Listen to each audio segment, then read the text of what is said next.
Good morning, YouTube family. South Texas Prepper here. Today is January the 5th, 2023. Guys, I haven't been making any videos lately because I had gotten another strike, actually a second strike for another video that I had done in 2021. So I've already been hit twice, like basically 1 week after the other. Of course, I've been keeping up with everything that's going on. And by the way, I hope everybody had a happy new year. I hope everybody had a safe weekend. Me personally, I got slammed at work. Of course, a facilities maintenance supervisor, and the building I work at, we had a lot of issues over the weekend. So I didn't really get to have a restful weekend like everybody else, but it's okay, part of the job. So I wanted to talk about what I've been seeing with my own eyes, guys. Of course, we watch videos from different sources talking about inflation, of course, rising gas prices, a war going on across over in Central Asia and I'm sorry, between Eastern Europe and in China, different things going on, different conflicts around the world that are affecting the global economy. But also, there's a lot of things happening here. Uh, Domestically that are affecting the economy. Uh, what I wanted to report on was gas prices went up like almost overnight, 30 cents last week. Now they've stabilized. I haven't seen them go up any more than that. They went up. They went from 249 to 279, and actually before that, just days before, they had been down to 237 where I put gas. So they actually went up a little bit more. They almost went up. That's about 40 cents that they went up in like let's say a span of 3 days. So they've stabilized, at least here in San Antonio where I live at. They've stabilized to 279 a gallon, which is still high compared to what we were paying. Also, guys, I want to report on shortages. Now, I've seen so many people report about shortages all over the country. And like I had said before, we were not seeing that here. Not in the way that I was seeing other content creators report. Other people report from in the comments and things like that, like Boots on the Ground. Popular Preparedness does that, and I forgot the other guy. Really good content creator. Anyway, I hadn't really seen that for myself here, in to the point where I would report on it, because it was so minuscule, right? Of course, the rising prices, we're all seeing it. They've gone up dramatically, but this past weekend, uh, as of yesterday too, right? I really saw shortages for the first time, to where it's like, you know what, I'm really seeing it now. What other parts of the country have been seeing. What I wanted to report on was, of course, egg prices are very high. For a box of 60, we used to pay between 11, 10 to $15, and $15 was the high end, was like very high.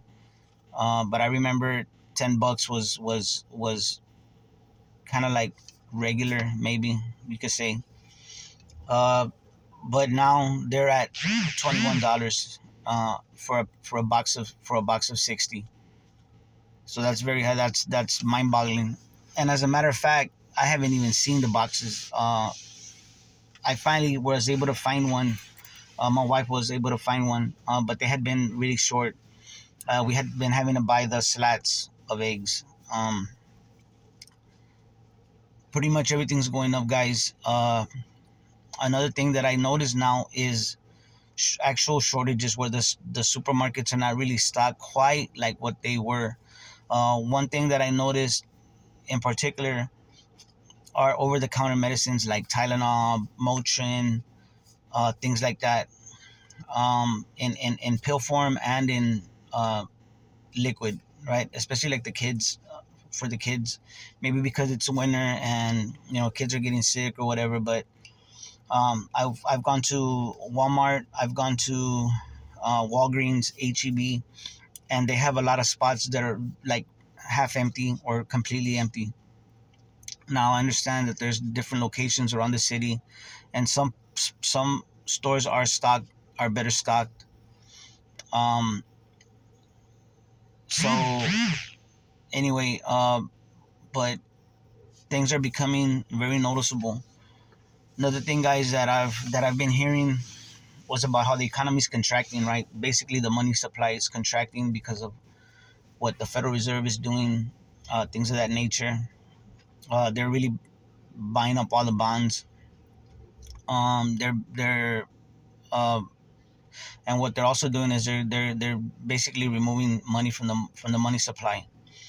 And one thing about the job I do, guys, one thing about because of what I do, um, I I have a budget that I got to work with, and I order parts, different materials and parts to keep up this building maintained where I work at. And basically, since I started here in the fall of this past year, a lot of parts take a long time to get here, and and it seems like they're taking longer and longer to get here. Not all the time. Sometimes they get here quick. Sometimes they take a long time, very long time, and so we have to basically take from one to give to the other. Right? We're basically playing musical chairs, juggling, you know, empty apartments and to get the other ones ready. And you know how it goes if you're in the business. You know what I'm talking about: flipping apartments and turning them over.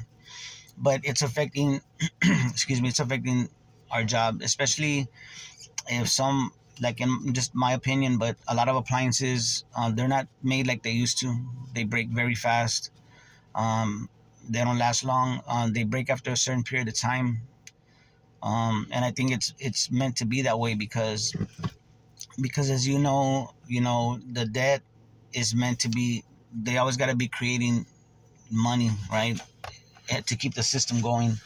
And excuse me, and so it's almost like disaster capitalism, where um, you have to have these natural disasters, right, and it tears everything up. Well, you got to rebuild, so money spent to rebuild, and you know what I'm saying. So there's always work to be had.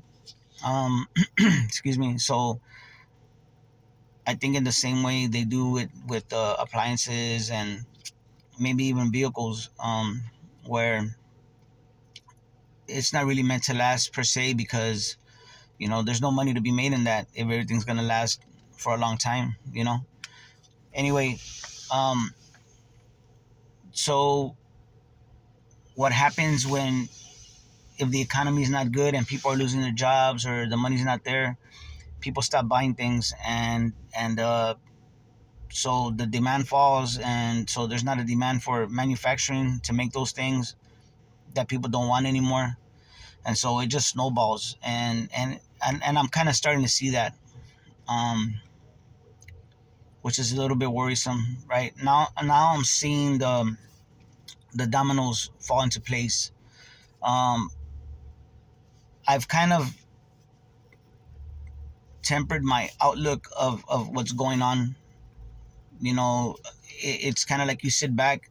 At first, you know what's going on, and it's a collapse going. It's a collapse in slow motion. We know this, um, and we're trying to warn everybody. But now I'm kind of like sitting back, and I've kind of like just going with the flow. Okay, but I do see that things are not going well in the economy. Some industries are doing well. Some parts of the country are doing better than others, and maybe even some fields are doing well in this economy, right? But in all, everything's connected, and so we're gonna have winners and losers, right? But right now, I'm starting to see the breakdown a little bit more, um, and I'm not even talking about some of these financial channels that I've been watching. They're talking about the money supply is contracting, and uh, the Baltic Dry Index, which is the how much materials are shipped overseas and across the oceans and all that on these tankers, right? Um, Global demand is falling for all products. So we're starting to see all these dominoes fall, all these dots that we were trying to connect. I mean, they're connecting by themselves, and it's happening pretty fast. So all I want to tell y'all guys is just to keep on stocking up. Um, the fuel goes up. Uh, it's been going up, but not too fast. But from what I'm hearing, it's about to go up, and I kind of was starting to doubt that. Is it ever gonna go up? Like they're saying. Whoa, oops, sorry, whoops. But is it ever gonna go up like they're saying? And it's upticking a little bit, but we'll see. We'll just wait and see. Just keep stocking up, guys.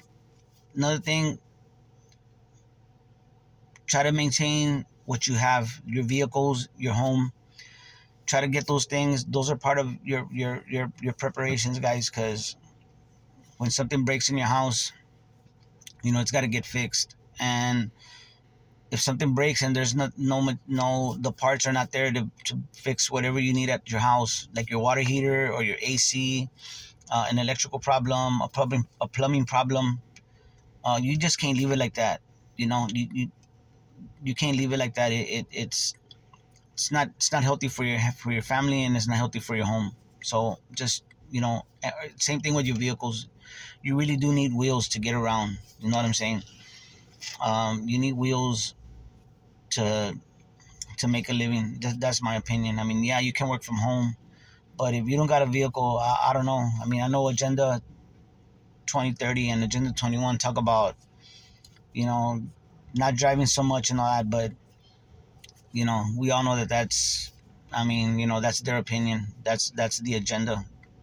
But transportation is very important, guys. So just remember your maintenance of your homes and your vehicles. The maintenance of your health is very important. So I just want to share that with y'all. Anyway, guys, good talking to y'all. Hope everybody's doing well. You know, just keep on going, guys. I haven't really been making a lot of videos because it's so busy, right? So busy keeping up with everything, um, with work, with family life. Um, it's just constant. But it's what we do. You know what I'm saying? So anyway, hope everybody's doing well. God bless y'all and your families. Y'all take care of each other and love each other out there, because that's what we're here for. God bless.